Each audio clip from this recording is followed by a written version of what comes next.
ఏ తమ్ముళ్ళు హుషారుగా ఉన్నారా? మీ ఉత్సాహం చూస్తున్నా రోజు రోజుకు మీలో జోరు పెరుగుతా ఉంది.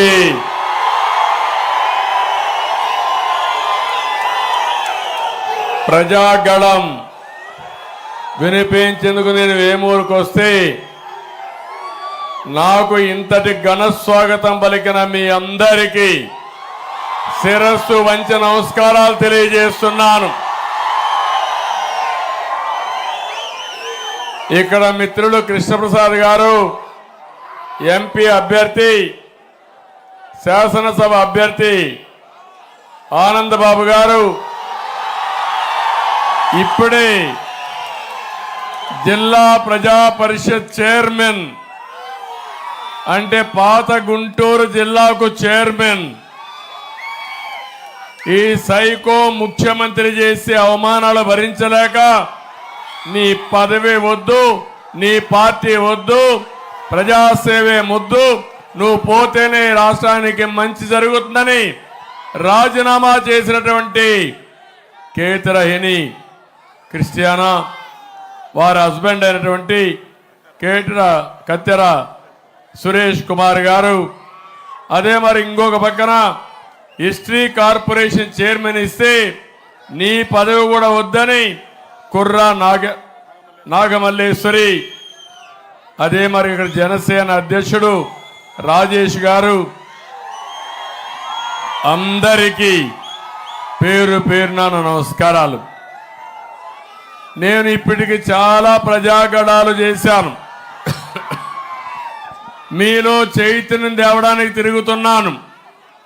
ఎన్నికల్లో మిత్రపక్షాలకి ఎన్డీఏ కూటమికి ఓట్లు వేయాలని చెప్పడానికి వెళ్తున్నాను. ఎక్కడ వెళ్ళినా మీరే నాకు స్ఫూర్తినిస్తున్నారు. మేము నిర్ణయించాం, అభ్యర్థులను గెలిపించుకుంటామని ఘంటాపదంగా చెప్పగలుగుతున్నారు. దానికి మనస్ఫూర్తిగా అభినందనలు. దీనికి కారణం ఈరోజు రాష్ట్రంలో ప్రభుత్వంపై నుండి ఆగ్రహం, ప్రజలు పడుతున్న నరక యాతన. అందుకే కాకుండా ఈ రాక్షస ప్రభుత్వాన్ని దించాలని మీ అందరిలో ఇప్పటికే ఒక నిశ్చయానికి వచ్చారు. మీరందరూ వెయిట్ చేసేది ఎప్పుడెప్పుడు మే 13వ తారీఖు వస్తుందా, నెత్తిన పెట్టుకున్న కుంపటిని వదిలించుకుందామని మీరు ఆలోచించే పరిస్థితికి వచ్చారు. ఇప్పుడు వచ్చిన జిల్లా ప్రజా పరిషత్ చైర్మన్ ని, వారి హస్బెండ్ సురేష్ గారిని, నాగమల్లేశ్వర గారిని, ఇంకా చాలా మంది పార్టీలోకి వచ్చారు. వాళ్ళందరికీ ఒకటే చెప్తున్నా, మీ సేవ, ఈరోజు మీరు తీసుకున్న నిర్ణయం, మీ త్యాగం ఊరికే పోవు, తప్పకుండా ఈ రాష్ట్ర భవిష్యత్తుకు ఉపయోగపడతాయి. మనస్ఫూర్తిగా స్వాగతం పలుకుతూ మీరు కూడా గట్టిగా చప్పట్లు కొట్టి ఇలాంటి వాళ్ళకి స్వాగతం పలకాలి. వైఎస్ఆర్ కాంగ్రెస్ లో కూడా కొంతమంది మంచోళ్ళు ఉన్నారు, కొంతమంది రౌడీలు ఉన్నారు. రౌడీలు మనకొద్దు. ఈ రాష్ట్రం కోసం ఆలోచించే ఎవరైనా సరే రండి, రాష్ట్రాన్ని కాపాడుకుందాం. దీనికి మీ అందరి బాధ్యత కూడా ఉందని మరి కూడా వారందరికీ విజ్ఞప్తి చేస్తున్నా.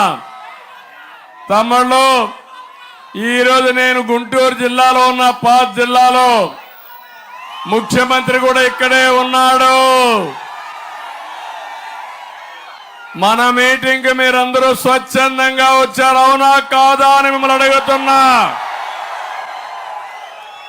జగన్మోహన్ రెడ్డి ఒక మీటింగ్ కి 20 కోట్ల రూపాయలు ఖర్చు, 1500 బస్సులు, బిర్యానీ పాకెట్, క్వార్టర్ బాటలు, కైపెక్కకపోతే ఇంకో క్వార్టర్ బాటలు, కొంతమంది తాగి బస్సులో నుంచి కూడా తెక్కకుండా బస్సులోనే పడుకునే పరిస్థితికి వచ్చారు. అది నీ సిద్ధం. ఇది మా యొక్క చైతన్యం ప్రజాగళం. నేను అడుగుతున్నా ముఖ్యమంత్రిని, 5 ఏళ్ళు ఎప్పుడన్నా ఈ ముఖ్యమంత్రి బయట వచ్చాడా తమ్ముళ్ళు అని మిమ్మల్ని అడుగుతున్నా. ఎవరినైనా కలిశాడా అని మిమ్మల్ని అడుగుతున్నా. తాడేపల్లి ప్యాలెస్ లో ఎప్పుడన్నా ఇంటర్వ్యూస్ ఇచ్చాడా అని అడుగుతున్నా.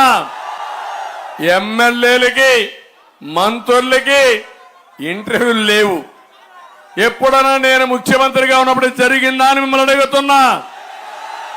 సమైక్య ఆంధ్రప్రదేశ్ లో ముఖ్యమంత్రిగా ఉన్నా, ఇక్కడ ముఖ్యమంత్రిగా ఉన్నా, 14 ఏళ్ళు ముఖ్యమంత్రిగా ఉన్నాను. కానీ నా హయాంలో ఎప్పుడు కూడా పేద ప్రజలు ఎప్పుడూ మా ఇంటి తలుపులు తెరిచే ఉంటాయని